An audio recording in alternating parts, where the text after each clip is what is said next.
Hey friends, welcome back to a new video. In today's video, I really wanted to share with you guys the books that I've been reading in the past few months. I've really been enjoying reading and having so much fun diving into these stories and just getting lost in the plot. So yeah, I wanted to share with you guys the books that I've read recently. They were all pretty good, and maybe you can get some inspiration for the next book that you were planning to read. So since I was traveling the last few months, I was more drawn to fiction books for some reason. Usually I alternate between a fiction and a non-fiction book, but the last four books were all fiction. So let's just start right with the first one. So the first book that I had read was Inferno by Dan Brown.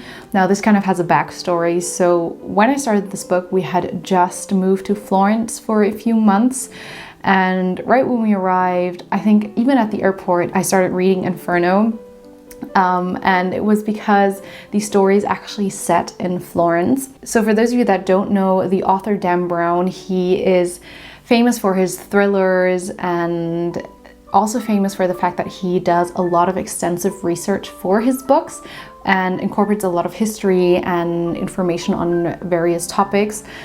And that was something that really intrigued me to read for Florence, since I knew there would be a lot of background information and history on the city, and that was going to be something really interesting for me.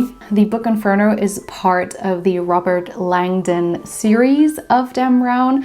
So basically these stories are pretty similar in the sense that it is a very fast-paced thriller of some type of scavenger hunt-like story. So Robert Langdon has to solve a bunch of riddles and messages that lead him from one place to another to, in the end, solve a certain mystery. So as I already said, this book is set in Florence, and Dan Brown really incorporates a lot of background information on literature, history, art, of secret passageways in Florence, and that was something that was really, really interesting to be able to walk through Florence and say, wow, this is what happened in this part of the story, and I know that there is a secret passageway here, and that was very, very fun to do, especially because my boyfriend Johannes had also finished reading or just read Inferno as well. I really felt like I got to know Florence on a much more intimate level, which I really enjoyed. The story itself, I have to say, is not my favorite of the Robert Langdon series or of Dan Brown's books in general. I think it was maybe even my least favorite book from all of Dan Brown's books. I don't want to go into too much detail what I didn't enjoy specifically, since it is plot specific, and I don't want to ruin things for those of you that still want to read the book. So I would give this book a 3.5 or 4 stars.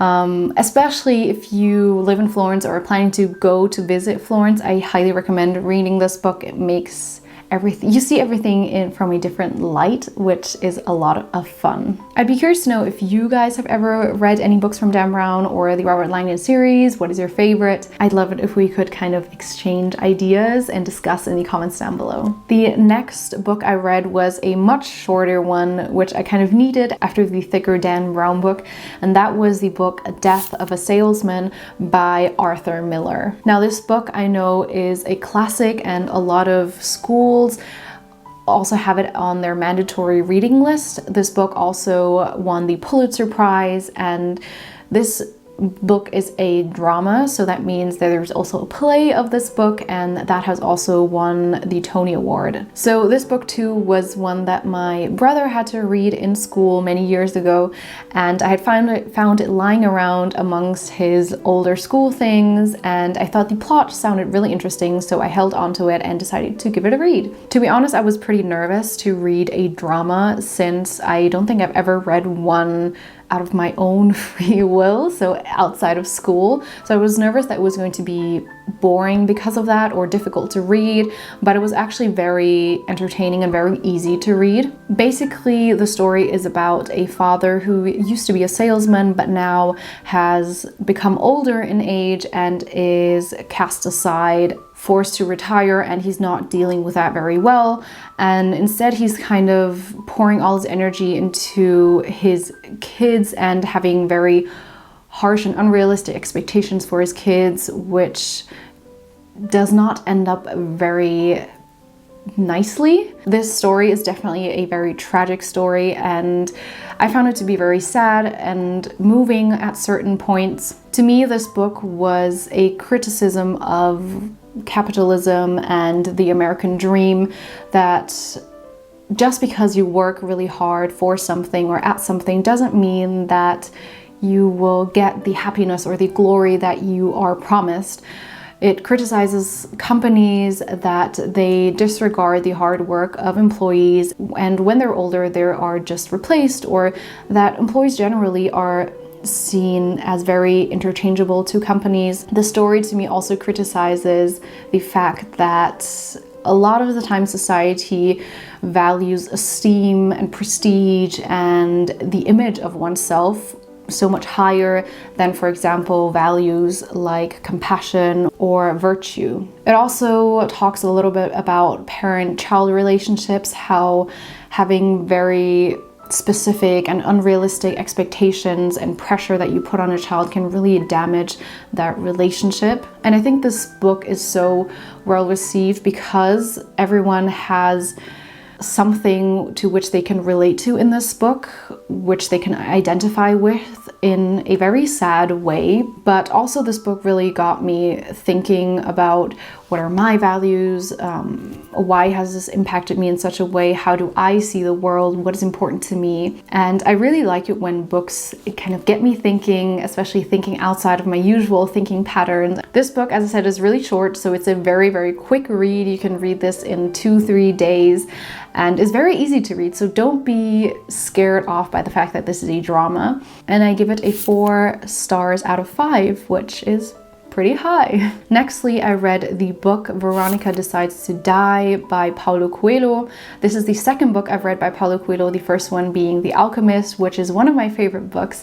And this one, again, did not disappoint. This is a book my boyfriend's mom had lent to me since she found out that I enjoy Paolo Coelho's books and stories. It is basically about a girl who attempts suicide but fails and ends up in a mental psychiatric hospital. Even though it is set in a very dark place, the book isn't as horrifyingly dark as the plot or the title would suggest. Instead, the book kind of explores questions like, what is the meaning of life and what does it mean to be normal? Again, this is such an amazing story that really got me thinking. It especially got me thinking about what does it actually mean to be normal. Our societal standard of being normal is fitting in with everyone else and thinking like everyone else. But it got me thinking that if that's the definition of normal, then I don't want to be normal. Why do I want to be like everyone else? I want to be brave enough to step out of the norm and to question things and to maybe go the path less trodden, less walked.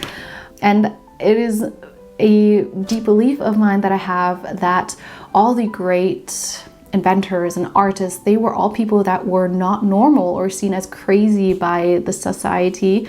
But you need kind of a little bit of craziness or courage to step out of what is considered normal to achieve great things. I really love that this book celebrates people that don't fit into society's norms. Yeah, I really enjoyed this book. I give it a 5 out of 5 stars. It is not my favorite Paulo Coelho book since it does have more of a darker setting with the psychiatric institute and yeah, just how people are treated there. But in general, it is a book that is quite positive. It gets you thinking about things that motivate you for life, and I highly recommend this book. And last but not least, the book that I just finished yesterday or the day before yesterday is the book Song of Achilles by Madeline Miller. Now, this book is really hyped, and I'd seen this in a bunch of different places. But what really drew me to this book was the fact that it talks about the legend of Achilles and the Trojan War. Greek myths and Roman myths and legends are something that I find a lot of interest in and I don't know a lot about. So I thought this was a great kind of starting point to get introduced to some of the basic stories and legends. What I really like about this book is that even though it is about Achilles and the Trojan War, it takes this perspective of a side character, as you could say. So the book is from the point of view of Patroclus, which isn't the, I guess, classical hero that, for example, Achilles would be, but I really like that kind of different perspective, a more unusual perspective. I really like how the story is told in a very intimate and loving way. You get to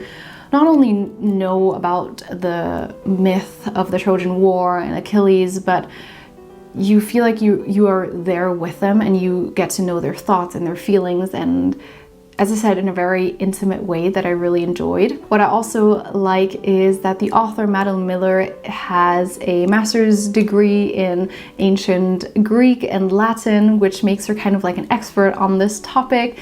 And she took 10 years to write this book. So, you know, there's a lot of research and effort that has gone into this. And I feel like it really shows. There were some parts, especially in the beginning of the book, that I felt like were a little bit cheesy, lovey-dovey, but it was not something that bothered me too much. All in all, I loved the story, and I definitely want to read the other book by Madeline Miller that is available, that is called, I think, Circe? Something like that. I don't know how to pronounce it.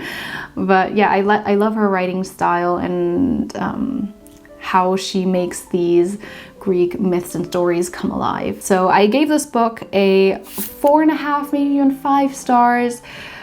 I feel like the hype is well deserved. I highly recommend it. Because I'm so fascinated by Greek and Roman myths and mythology, if you have any other book recommendations of that combines Greek mythology with a beautiful story, kind of like it is in Song of Achilles, let me know. I've been on the hunt for something like this for quite some time. Yeah, comment that down below. So these were the books that I read in the past few months. One that I haven't finished but have started is one I've got right here called The Medici by Paul Strathern. And this book just really interests me, again, because I was in Florence and the Medici played such a big part in the Florentine history, but also they were big patronages of art and architecture, and was just the start and the blooming of the Renaissance, which I think is so fascinating, especially now that I've been to Florence. It's something that really fascinates me. So if that is something that interests you, I highly recommend this book. And yeah, that's it. Thank you so much for watching. Hope you found some book inspirations. Let me know what your favorite book is. I'd love to have some new book recommendations and new ideas what to read next. Thank you so much for watching, and I'll see you guys in my next video. Bye.